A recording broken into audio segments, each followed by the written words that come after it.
मां साथ काॾे पियो वञे? मां साथ वञा पियो लाहौतला मकान। बस हाणे मां लाहौ थी सटाईंदुसि पंहिंजो पाण। न न मां साथ ओॾे वरी केॾां थो वञे? तूं मूंसां गॾु हल न। अच। तोसां अचां? पक? हा हा पक। खैर त आहे मां साथ? यूसुफ वेचारे खे शहर वठी वञे न अस्पताल में।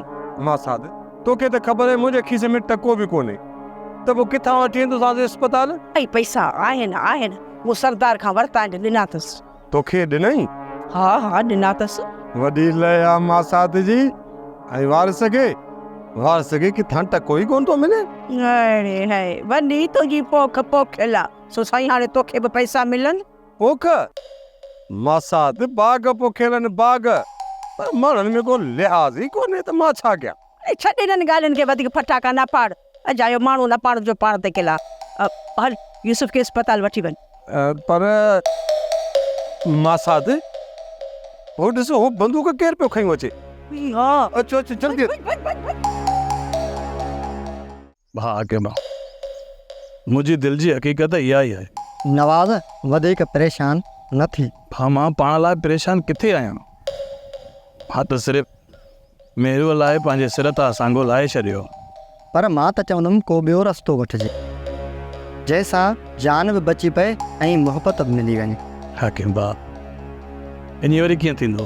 पहिरीं राय इहा आहे त कोर्ट जो सहारो वठिजे। हाकिम भाउ तोखे त सभु ख़बर आहे त सरफराज़ ख़ान जी कोर्टनि खां मथे पहुच आहे। यार कानून खां मथां कोई न आहे नवाज़। पर यार सरफराज़ ख़ान वॾो ज़ालिम इंसान आहे। ख़ैर तूं हाणे हिनखे छॾ, अचु त पहिरीं ईमानी खां। तव्हांजी सरफराज़ ख़ान सां काण बाण आहे छा? मैडम का बि न। तव्हांजो लहजो त ॿुधाए थो त। मुंहिंजे लहजे खे छा आहे मैडम? ख़ैर घबराए न। मैडम घबराईंदुसि छा लाइ? मुंहिंजो अर्ज़ु आहे, अॻियो त वाह न त माशाअल्लाह। पर मैडम तव्हांखे कुझु चई छा? हा फ़ोन कयईं पर मां खेसि लिफ्ट न कराई। ओए कार जी चोरी जी ॻाल्हि कयईं ऐं रोकियईं। छा मैडम नौकिरी ॾियण खां?